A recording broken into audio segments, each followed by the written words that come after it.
Happy Tuesday. So today we are moving on with Number the Stars. And we're going on to chapter 9 today. And the word today is reluctantly. So reluctantly means to hesitate. A lot of times when you don't want to do something, you're usually kind of reluctant to get it done, or to maybe even you're reluctant with your schoolwork. You're kind of hesitating, maybe you're procrastinating or putting it off. So a lot of times when you are nervous about something or anxious about something, you can be reluctant about it. If you're scared, you could be reluctant. Or if it's just something that seems like it's hard work and you don't want to do it, you might be reluctant. So just to give you an example, this would be like, I would be reluctant to go on Top Thrill Dragster at Cedar Point. Not my cup of tea.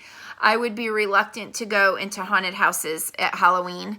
That's also not my thing. So I would be very hesitant. And that's kind of what reluctant means, to be hesitant, to be unsure. And a lot of times when we think something is hard or we're a little bit nervous about doing something, we become reluctant.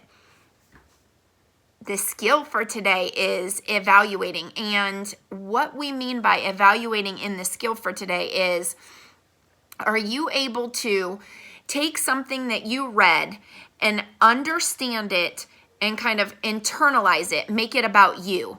So this would kind of be like a text-to-self connection.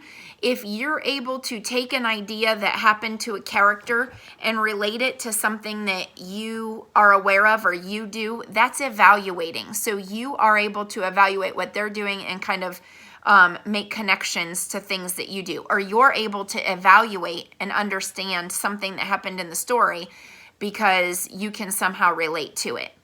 So that's the skill of the day, and your exit ticket is just one question on evaluating. So something that happened in chapter 9, are you able to understand why it happened and what you think about it? Are you able to kind of relate it to something that you know? So that's your exit ticket today. The only work today is to listen to me read chapter 9 and for you to do the exit ticket at the end. We're getting close to the end of chapter 10, which is where your quiz will be. So I am guessing that you will be taking your quiz on Thursday. So today's Tuesday, we'll read chapter 9. Wednesday, we'll go on to read chapter 10, and then I'll have you take the quiz on Thursday. Over chapters 6 through 10, it is open book, open notes, so you can use that PDF. You can use your exit tickets to help you if there's, I don't know if they're actually still there, but you could. You can be writing down notes. You could use your ABC book if that would help you at all. And then you'll also have the vocabulary. So far we have suspicious, gnarled, scold, and reluctant or reluctantly. And then chapter 10 we will go on to do tomorrow. All right, so here we go. Chapter 9, why are you lying? Now remember, at the end of chapter 8, Anne-Marie was like, wait, Great Aunt Bertie? There is no Great Aunt Bertie. I know everybody in our family. I know every story from our family. I know it all. And I have never heard of Great Aunt Bertie, so something is odd here. So here we go. Anne-Marie went outside alone after supper. Through the open kitchen window, she could hear Mama and Ellen talking as they washed the dishes. Kirsty, she knew, was busy on the floor playing with the old dolls she had found upstairs, the dolls that had been Mama's once long ago. The kitten had fled when she tried to dress it and disappeared. She wandered to the barn where Uncle Henrik was milking Blossom. He was kneeling on the straw-covered floor beside the cow, his shoulder pressed against her heavy side, his strong tanned hands rhythmically urging her milk into the spotless bucket. The god of thunder sat alertly, poised nearby, just watching. Blossom looked up at Anne-Marie with big brown eyes and moved her wrinkled mouth like an old woman adjusting false teeth. Anne-Marie leaned against the ancient splintery wood of the barn wall and listened to the sharp rattling sound of the streams of milk as they hit the sides of the bucket. Uncle Henrik glanced over at her and smiled without pausing in the rhythm of milking. He didn't say anything. Through the barn windows, the pinkish light of sunset fell in irregular shapes upon the stacked hay. Flecks of dust and straw floated there in the light. Uncle Henrik, Anne-Marie said suddenly, her voice cold. You are lying to me. You and Mama both. His strong hands continued, deftly pressing like a pulse against the cow. The steady streams of milk still came. He looked at her again, his deep blue eyes kind and questioning. You are angry, he said. Yes, Mama has never lied to me before, never. But I know there is no great Aunt Bertie. Never once in all the stories I've heard, in all the old pictures I've seen, has there been a great Aunt Bertie. Uncle Henrik sighed. Blossom looked back at him as if to say, almost done, and indeed the streams of milk lessened and slowed. He tugged at the cow gently but firmly, pulling down the last drop of milk. The bucket was half full, frothy on the top. Finally, he set it aside and washed the cow's udder with a clean, damp cloth. Then he lifted the bucket to a shelf and covered it. He rubbed the cow's neck affectionately. At last, he turned to Anne-Marie as he wiped his own hands with the cloth. How brave are you, little Anne-Marie? He asked suddenly. She was startled and dismayed. It was a question she did not want to be asked. When she asked it of herself, she didn't like her own answer. Not very, she confessed, looking at the floor of the barn. Tall Uncle Henrik knelt before her so that his face was level with hers. Behind him, Blossom lowered her head, grasped a mouthful of hay in her mouth, and drew it in with her tongue. The kitten cocked its head, waiting, still hoping for some spilled milk. I think that is not true, Uncle Henrik said. I think you are like your mama, and like your papa, and like me. Frightened but determined, and if the time came to be brave, I am quite sure that you would be very, very brave. But, he added, it is much easier to be brave if you do not know everything. And so your mama does not know everything, and neither do I. We know only what we need to know. Do you understand what I'm saying? He asked, looking into her eyes. Anne-Marie frowned. She wasn't sure. What did bravery mean? She had been very frightened the day, not long ago, though now it seemed far in the past, when the soldier had stopped her on the street and asked her questions in his rough voice. And she had not known everything then. She had not known that the Germans were going to take the Jews.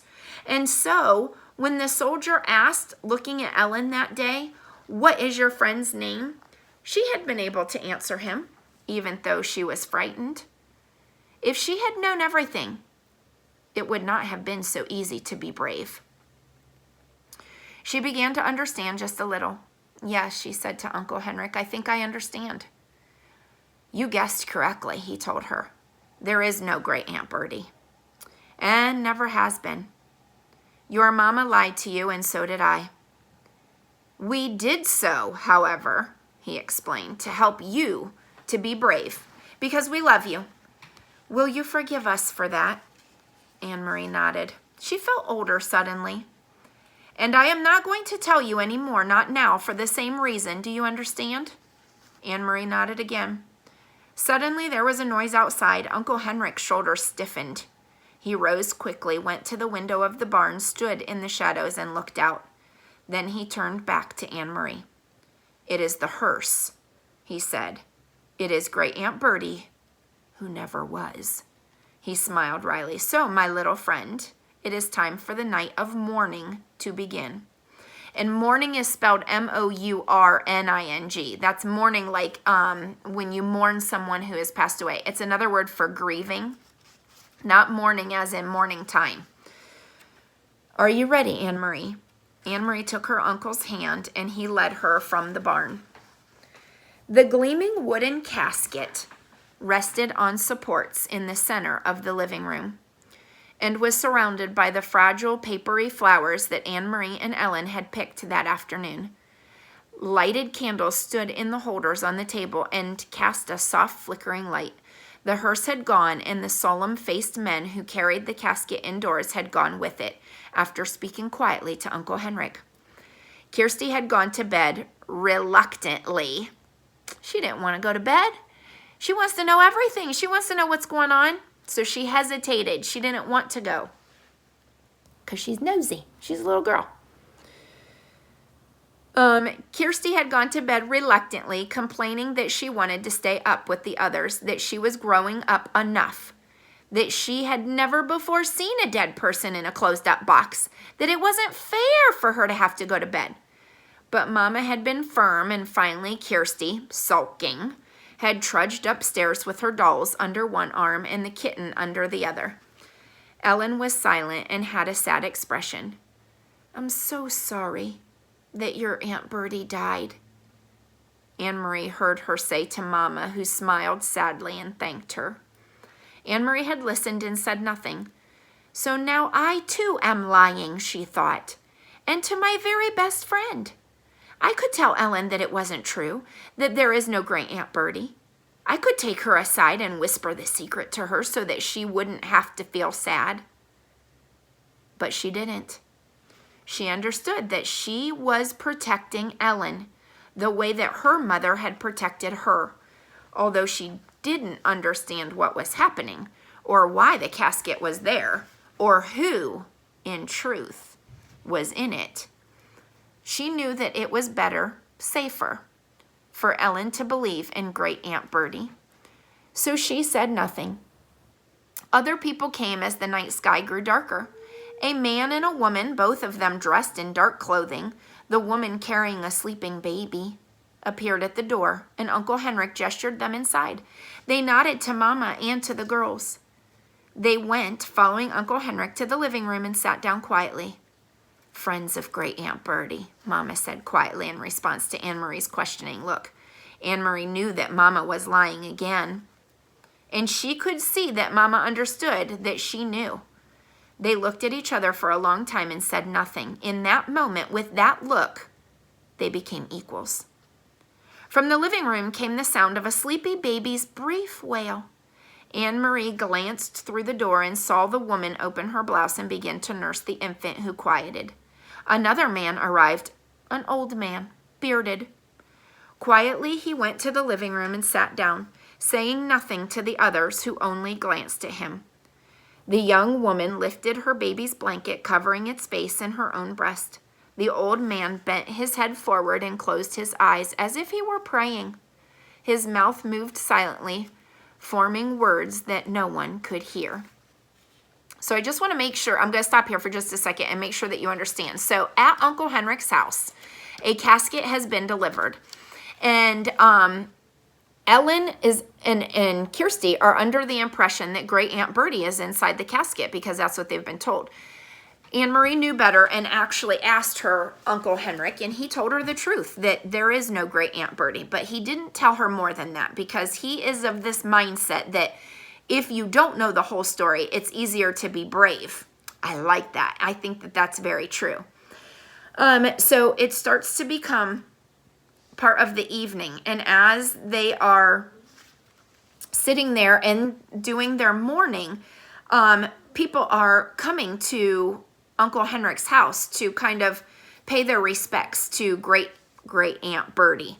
So this would be like calling hours. So if any of you have ever lost someone, or maybe a family member or a friend of a family member, where you went to calling hours and paid your respects, that's what they're doing. So a man and a woman with a baby, and then an old man, along with Uncle Henrik, Anne-Marie, and then Ellen and Anne-Marie's mother. Okay, Kirsty is in bed sleeping. All right, so here we go. Anne-Marie stood in the doorway watching the mourners as they sat in the candlelit room. Then she turned back to the kitchen and began to help Ellen and Mama as they prepared food. In Copenhagen, she remembered, when Lise died, friends had come to their apartment every evening. All of them had brought food so that Mama wouldn't need to cook. Why hadn't these people brought food? Why didn't they talk? In Copenhagen, even though the talk was sad, people had spoken softly to one another and to Mama and Papa. They had talked about Lise, remembering happier times. These people didn't talk, and these people didn't bring food. Thinking about it, As she sliced the cheese in the kitchen, Anne-Marie realized that these people had nothing to talk about. They couldn't speak of happier times with Great Aunt Bertie, when there had never been a Great Aunt Bertie at all. Uncle Henrik came into the kitchen. He glanced at his watch and then at Mama. "It's getting late," he said. "I should go to the boat." He looked worried. He blew out the candles so that there would be no light at all and opened the door. He stared beyond the gnarled apple tree into the darkness. "Good, here they come," he said in a low voice, which was very relieved. "Ellen, come with me." Ellen looked questioningly toward Mama, who nodded. "Go with Henrik," she said. Anne-Marie watched, still holding the wedge of firm cheese in her hand, as Ellen followed Uncle Henrik into the yard. She could hear a sharp, low cry from Ellen, and then the sound of voices speaking softly. In a moment, Uncle Henrik returned. Behind him was Peter Nielsen. Remember, Peter Nielsen was the man who was engaged to Lise. Before she passed away, they were engaged. And every once in a while, he comes to the Johansson house and still brings them something like beer or seashells or the Free Dansk, that newspaper, that illegal newspaper that the resistance uses to tell people what's going on in Denmark. So Peter Nielsen's now at the house too. And Ellen went out to the yard with Henrik, and it says voices were speaking softly, and she let out a low cry. Tonight, Peter went first to Mama and hugged her. Then he hugged Anne-Marie and kissed her on the cheek, but he said nothing. There was no playfulness to his affection tonight, just a sense of urgency, of worry. He went immediately to the living room, looked around, and nodded at the silent people sitting there. Ellen was still outside. But in a moment, the door opened and she returned, held tightly like a little girl. Her bare legs were dangling against her father's chest, and her mother was beside them. So Ellen has been reunited with her parents.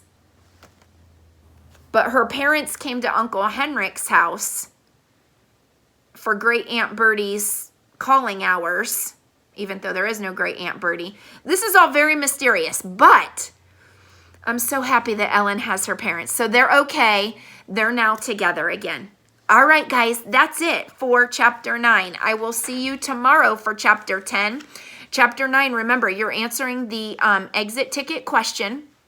And it's about that line where it said it's easier to be brave when you don't know the whole story. So you're going to evaluate that little piece of information there that Uncle Henrik tells to Anne-Marie. And take some time to study your vocabulary. Maybe work on your ABC book. Your ABC book, something new, you could put P for Peter Nielsen. You could put N for Peter Nielsen, but don't use that twice. You can't use P for Peter and then use N for Nielsen when it's the same person.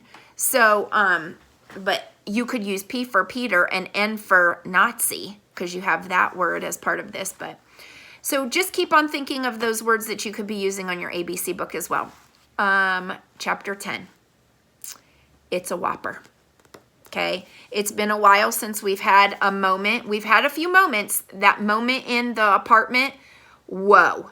Okay, that was major. That one moment on the train when the soldier stops the and talks to the girls, all the ladies, and we're afraid that Kirsty's going to say something about the new year. That was a little bit of a moment. Chapter 10 has a moment. And since our first moment was the girls running on the street, but we really weren't aware of that. The second moment was the girls in the apartment. The third moment was the girls on the train. What did all of those moments have in common? Think about it. The Nazi soldiers. Chapter 10. They come back. I'll see you tomorrow.